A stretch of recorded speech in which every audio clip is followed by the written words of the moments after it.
ਵਾਹਿਗੁਰੂ ਜੀ ਕਾ ਖਾਲਸਾ, ਵਾਹਿਗੁਰੂ ਜੀ ਕੀ ਫਤਿਹ। ਅੱਜ ਦਾਸ ਆਪ ਸਾਰਿਆਂ ਦਾ ਤਹਿ ਦਿਲੋਂ ਸਵਾਗਤ ਕਰਦਾ ਹੈ। ਅੱਜ ਦੇ ਇਸ ਵਿਸ਼ੇਸ਼ ਪ੍ਰੋਗਰਾਮ ਦੇ ਵਿੱਚ ਅਸੀਂ ਪਿਛਲੇ ਪ੍ਰੋਗਰਾਮ ਦੇ ਵਿੱਚ ਇਸ ਬਾਰੇ ਜ਼ਿਕਰ ਕੀਤਾ ਸੀ ਕਿ ਸਾਰਿਆਂ ਦਾ ਆਧਾਰ ਉਹ ਪਿਤਾ ਪਰਮਾਤਮਾ ਹੈ। ਉਹ ਹੀ ਸਾਰਿਆਂ ਨੂੰ ਰਿਜ਼ਕ ਦੇ ਰਿਹਾ ਹੈ। ਗੁਰਬਾਣੀ ਅੱਗੇ ਹੋਰ ਮੋਹਰ ਲਾ ਰਹੀ ਹੈ ਜੀ, ਏਕ ਪਿਤਾ ਏਕਸ ਕੇ ਹਮ ਬਾਰਕ। ਇੱਕ ਦੀ ਗੱਲ ਹੈ, ਇਸ ਗੱਲ ਨੂੰ ਗਹਿਰਾਈ ਨਾਲ ਸਮਝਣਾ ਪੈਣਾ। ਅੱਜ ਦੇ ਸਮੇਂ ਦੇ ਵਿੱਚ ਬੜੇ ਮਨੁੱਖ ਭਗਵਾਨ ਬਣੇ ਬੈਠੇ ਹੈ, ਰੱਬ ਬਣੇ ਬੈਠੇ ਹੈ। ਕੋਈ ਕਹਿ ਰਿਹਾ ਅਹਮ ਬ੍ਰਹਮਾਸਮੀ, ਕੋਈ ਕਹਿ ਰਿਹਾ ਸ਼ਿਵੋ ਅਹਮ, ਕੋਈ ਸੰਤਾਂ ਮਹਾਂਪੁਰਖਾਂ ਨੂੰ ਹੀ, ਜਿਹੜੇ ਦੁਨੀਆ ਦਾ ਭਲਾ ਕਰਨ ਵਾਸਤੇ ਆਏ, ਉਹਨਾਂ ਨੂੰ ਹੀ ਰੱਬ ਦਾ ਰੂਪ ਜਾਣ ਕੇ ਪੂਜੀ ਜਾਂਦੇ। ਮੁਬਾਰਕ ਨੇ, ਉਹ ਰਿਸਪੈਕਟੇਬਲ ਨੇ, ਆਦਰਣੀਏ ਨੇ, ਪਰ ਆਪਾਂ ਨੂੰ ਇਹ ਸਮਝਣਾ ਹੈ ਕਿ ਸਾਡਾ ਪਿਤਾ ਕੌਣ ਹੈ। ਇਸ ਗੱਲ ਦੀ ਅੱਜ ਦੇ ਸਮੇਂ ਵਿੱਚ ਬਹੁਤ ਲੋੜ ਹੈ। ਇਹ ਸਿਰਫ ਹੁਣ ਦੀ ਗੱਲ ਨਹੀਂ ਹੈਗੀ। 9ਵੇਂ ਪਾਤਸ਼ਾਹੀ ਦੇ ਟਾਈਮ ਤੇ ਵੀ ਮੱਖਣ ਸ਼ਾਹ ਲਵਾਣੀ ਨੂੰ ਗੁਰੂ ਦੀ ਖੋਜ ਕਰਨੀ ਪਈ। ਉਦੋਂ ਵੀ 22 ਗੱਦੀਆਂ ਲੱਗੀਆਂ ਦੇਖੀਆਂ ਉਹਨੇ। ਉਸ ਤੋਂ ਬਾਅਦ ਉਹ ਪਰਖ ਸ਼ਕਤੀ ਦੇ ਆਧਾਰ ਤੇ ਉਹਨੇ ਗੁਰੂ ਸਾਹਿਬਾਂ ਨੂੰ ਪਛਾਣਿਆ। ਤੇ ਅੱਜ ਦੇ ਟਾਈਮ ਦੇ ਵਿੱਚ ਵੀ ਸਾਨੂੰ ਗੁਰਬਾਣੀ ਦੀ ਸੇਧ ਦੇ ਆਧਾਰ ਤੇ ਉਸ ਇੱਕ ਦੇ ਨਾਲ ਕਨੈਕਸ਼ਨ ਰੱਖਣਾ ਹੈ। ਇੱਕ ਪਿਤਾ ਏਕਸ ਕੇ ਹਮ ਬਾਰਕ। ਅਵਲ ਅੱਲ੍ਹਾ ਨੂਰ ਉਪਾਇਆ, ਕੁਦਰਤ ਕੇ ਸਭ ਬੰਦੇ, ਏਕ ਨੂਰ ਤੇ ਸਭ ਜਗ ਉਪਜਿਆ, ਕੌਣ ਭਲੇ ਕੋ ਮਿਲਦੇ, ਲੋਗਾ ਭਰਮ ਨਾ ਭੂਲੋ ਪਾਏ, ਖਾਲਕ ਖਲਕ ਖਲਕ ਮੈਂ ਖਾਲਕ, ਪੂਰ ਰਿਓ ਸਰਬ ਠਾਏ। ਉਹ ਇੱਕ ਹੈ, ਇੱਕ ਨੂਰ ਤੇ ਸਾਰੇ ਜਗ ਦੀ ਉਤਪਤੀ ਹੋਈ ਹੈ। ਅਸੀਂ ਸਾਰੇ ਉਹਦੀ ਸੰਤਾਨ ਹਾਂ। ਉਹ ਸਾਡਾ ਪਿਤਾ ਪਰਮਾਤਮਾ ਹੈਗਾ, ਅਸੀਂ ਸਾਰੇ ਉਹਦੇ ਬੱਚੇ ਹਾਂ। ਤੇ ਹੁਣ ਸਾਨੂੰ ਇਹ ਪੱਕਾ ਕਰਨਾ ਹੈ ਕਿ ਹੁਣ ਦੂਜੇ ਤੀਜੇ ਮਗਰ ਲੱਗਣ ਦੀ ਕੋਈ ਲੋੜ ਨਹੀਂ ਹੈਗੀ। ਸਾਨੂੰ ਗੁਰਬਾਣੀ ਸੇਧ ਦੇ ਰਹੀ, ਕਲੀਅਰ ਕੱਟ ਡਿਸਕ੍ਰਿਪਸ਼ਨ ਮਿਲ ਰਿਹਾ ਹੈਗਾ। ਅਸੀਂ ਉਹਦਾ ਪਰਿਚੈ ਮੂਲ ਮੰਤਰ ਦੇ ਵਿੱਚ ਦੇਖ ਸਕਦੇ ਹਾਂ। ਉਹ ਅਕਾਲ ਪੁਰਖ ਪਿਤਾ ਪਰਮਾਤਮਾ, ਸਾਨੂੰ ਉਹਦੇ ਨਾਲ ਕਨੈਕਸ਼ਨ ਰੱਖ ਕੇ ਉਹਦੀ ਯਾਦ ਦੇ ਆਧਾਰ ਤੇ ਆਪਣੇ ਜੀਵਨ ਨੂੰ ਚਲਾਉਣਾ। ਇੱਧਰ ਉੱਧਰ ਭਟਕਣ ਦੀ ਲੋੜ ਨਹੀਂ। ਏਕੋ ਹੈ ਭਾਈ, ਏਕੋ ਹੈ ਸਾਹਿਬ ਮੇਰਾ, ਏਕੋ ਹੈ। ਇੱਕ ਹੈ, ਇੱਕ। ਤੇ ਇੱਕ ਦੀ ਗੱਲ ਕਰੀਏ, 10ਵੇਂ ਪਾਤਸ਼ਾਹੀ ਕਹਿ ਰਹੇ ਹੈ ਜੀ, ਦੇ ਸ਼ਿਵਾ ਬਰ ਮੋਹੇ ਇਹ ਹੈ, ਸ਼ੁਭ ਕਰਮਨ ਤੇ ਕਭੂ ਨਾ ਟਰੋ, ਨਾ ਟਰੋ ਆਸੋਂ ਜਬ ਜਾਏ ਲਰੋ, ਨਿਸ਼ਚੈ ਕਰ ਆਪਣੀ ਜੀਤ ਕਰੋ।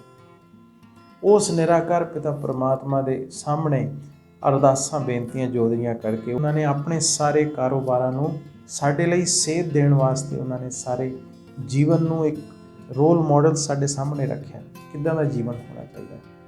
ਭਾਵੇਂ ਰਾਜ ਸਿੰਘਾਸਨ ਤੇ ਕਲਗੀ ਲੱਗੀ ਹੋਈ ਹੈ, ਛਤਰ ਝੁੱਲ ਰਿਹਾ ਹੈਗਾ, ਤਾਂ ਵੀ ਉਹੀ ਨਸ਼ਾ ਉਸ ਅਕਾਲ ਪੁਰਖ ਪਿਤਾ ਪਰਮਾਤਮਾ ਦੀ ਯਾਦ ਦਾ।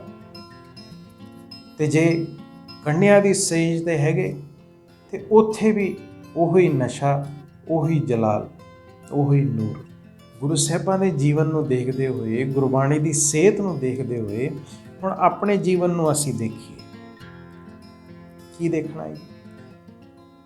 ਗੁਰੂ ਸਾਹਿਬਾਂ ਨੇ ਭਾਵੇਂ ਕਿੰਨੀਆਂ ਵੀ ਔਕੜਾਂ ਜੀਵਨ ਦੇ ਵਿੱਚ ਆਈਆਂ, 5ਵੇਂ ਪਾਤਸ਼ਾਹੀ ਨੇ ਤੱਤੀ ਤਵੀ ਤੇ ਬੈਠਣਾ ਮਨਜ਼ੂਰ ਕੀਤਾ, ਤੱਤੀ ਰੇਤਾ ਸਿਰ ਚੁਪਈ।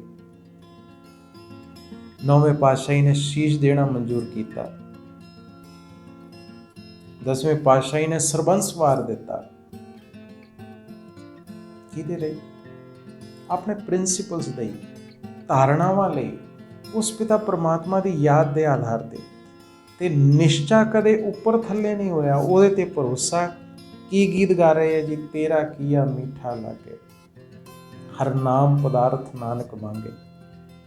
ਹੁਣ ਗੁਰਬਾਣੀ ਪੜ੍ਹ ਰਹੇ, ਗੁਰੂਆਂ ਦਾ ਜੀਵਨ ਵੀ ਪੜ੍ਹ ਰਹੇ, ਪਰ ਜੇ ਹੁਣ ਇਹ ਸਾਰੀਆਂ ਗੱਲਾਂ ਸੇਧਾਂ ਮੇਰੇ ਜੀਵਨ 'ਚ ਨਹੀਂ ਆਈਆਂ, ਫਿਰ ਗੁਰਬਾਣੀ ਪੜ੍ਹਨ ਦਾ ਕੀ ਫਾਇਦਾ।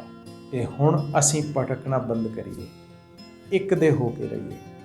ਇੱਕ ਦੇ ਬਣ ਕੇ, ਉਹ ਇੱਕ ਹੀ ਹੈ।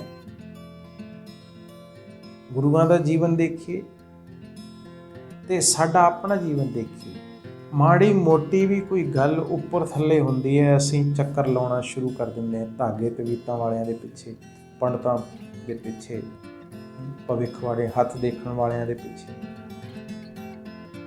ਜੇ ਹੁਣ ਅੱਜ ਦੀ ਸਿਚੁਏਸ਼ਨ ਦੇਖੀਏ, ਏਡੀ ਵੱਡੀ ਪਰਿਸਥਿਤੀ ਦੁਨੀਆ ਤੇ ਆਈ, ਕਿਸੇ ਵੀ ਭਵਿੱਖ ਵਕਤਾ ਨੇ ਇਹ ਗੱਲ ਦੱਸੀ ਕਿ ਇਦਾਂ ਦਾ ਕੁਝ ਹੋਣ ਵਾਲਾ ਹੈ, ਤੁਸੀਂ ਸਾਵਧਾਨ ਹੋ ਜਾਓ।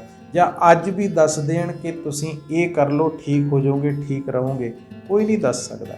ਸਿਰਫ ਰਾਖਾ ਏਕ ਹਮਾਰਾ ਸੁਆਮੀ, ਉਹਦੇ ਆਧਾਰ ਤੇ ਹੀ ਸਾਡੀ ਰੱਖਿਆ ਹੋ ਸਕਦੀ ਹੈ, ਉਹਦੀ ਯਾਦ ਦੇ ਆਧਾਰ ਤੇ, ਉਹਦੀ ਸ਼੍ਰੀਮਤ ਦੇ ਆਧਾਰ ਤੇ। ਆਪਣੇ ਆਪ ਨੂੰ ਹੁਣ ਪੱਕਾ ਕਰਨਾ ਹੈ ਕਿ ਮੈਂ ਭਟਕਣਾ ਸਾਰੀ ਬੰਦ ਕਰਕੇ ਉਸ ਇੱਕ ਨੂੰ ਹੀ ਯਾਦ ਕਰਨਾ ਹੈ। ਇੱਕ ਪਿਤਾ ਪਰਮਾਤਮਾ ਨਿਰਾਕਾਰ शिव, शिव माना कल्याणकारी। 10वें पातशाही भी उस पिता परमात्मा की याद के आधार पर, नाले वो कह भी रहे कि जितना भयो हमरो आवन के, चुभी रही सुरत प्रभ चरणन में। किहड़े चरणों के विच? उस अकाल पुरख पिता परमात्मा दे। सारे डायरैक्शन सानू गुरबाणी दे रही है, सारे डायरैक्शन गुरु साहब सानू दे रहे कि उन्होंने याद करना है। उस पिता परमात्मा की याद के आधार पर, ਉਹਦੇ ਆਸਰੇ ਤੇ ਆਪਣੇ ਜੀਵਨ ਨੂੰ ਚਲਾਉਣਾ, ਸਾਡਾ ਕਨੈਕਸ਼ਨ ਉਹਦੇ ਨਾਲ ਹੋ ਜਾਵੇ। ਸਾਰੇ ਵਿਨਾਸ਼ੀ ਸਹਾਰਿਆਂ ਨੂੰ ਛੱਡ ਕੇ ਅਸੀਂ ਉਹਦੇ ਬਣ ਜਾਈਏ। ਕਿੱਦਾਂ ਦਾ ਬਣ ਜਾਈਏ? ਸਾਚੀ ਪ੍ਰੀਤ ਹਮ ਤੁਮ ਸਿਓ ਜੋੜੀ, ਤੁਮ ਸਿਓ ਜੋੜ ਅਵਰ ਸੰਗ ਤੋੜੀ। ਇੱਦਾਂ ਦੀ ਸਾਚੀ ਪ੍ਰੀਤ ਉਸ ਪਿਤਾ ਪਰਮਾਤਮਾ ਦੇ ਨਾਲ ਬਣ ਜਾਵੇ। ਤੇ ਪਹਿਲਾ ਪਰਿਚੈ ਇੱਕ, ਗੁਰਬਾਣੀ ਦੀ ਸ਼ੁਰੂਆਤ ਇੱਕ ਤੋਂ, ਇੱਕ ਓਂਕਾਰ, ਇੱਕ ਹੈ ਜੀ, ਅਨੇਕ ਨਹੀਂ। ਇੱਕ ਦੀ ਯਾਦ ਦੇ ਆਧਾਰ ਤੇ ਇੱਕ ਦਾ ਬਣ ਕੇ ਰਹਿਣਾ। ਪਤੀਵਰਤਾ ਇਸਤਰੀ ਉਹਨੂੰ ਹੀ ਕਿਹਾ ਜਾਂਦਾ ਹੈ ਜੋ ਇੱਕ ਦਾ ਬਣ ਕੇ ਰਹਿੰਦੀ। ਤੇ ਹੁਣ ਇੱਕ ਦਾ ਬਣ ਕੇ ਉਸ ਇੱਕ ਪਿਤਾ ਪਰਮਾਤਮਾ ਦੀ ਸੁਹਾਗਣ ਬਣ ਕੇ ਆਪਣੇ ਜੀਵਨ ਨੂੰ ਚਲਾਉਣਾ, ਉਹਦੇ ਆਸਰੇ ਤੇ ਆਪਣੇ ਜੀਵਨ ਦੇ ਸਾਰੇ ਕਾਰੋਬਾਰਾਂ ਨੂੰ ਕਰਨਾ, ਤਾਂ ਕਿ ਸਾਡਾ ਭਟਕਣਾ ਬੰਦ ਹੋ ਜਾਵੇ। ਸਾਰੀ ਭਟਕਨਾਵਾਂ ਨੂੰ ਬੰਦ ਕਰਕੇ ਇੱਕ ਦੇ ਹੋ ਜਾਈਏ, ਟਿਕਾਣੇ ਲੱਗ ਜਾਈਏ, ਉਸ ਇੱਕ ਦੇ ਆਸਰੇ ਤੇ ਆਪਣੇ ਜੀਵਨ ਨੂੰ ਅੱਗੇ ਚਲਾਈਏ। ਇਤਨੀਆਂ ਕੁ ਬੇਨਤੀਆਂ ਪ੍ਰਵਾਨ ਕਰਨੀਆਂ ਜੀ। ਹੋਈਆਂ ਭੁੱਲਾਂ ਚੁੱਕਾਂ ਦੀ ਖਿਮਾ। ਸਾਰੇ ਗੱਜ ਕੇ ਫਤਿਹ ਬੁਲਾਓ ਜੀ। ਵਾਹਿਗੁਰੂ ਜੀ ਕਾ ਖਾਲਸਾ, ਵਾਹਿਗੁਰੂ ਜੀ ਕੀ ਫਤਿਹ।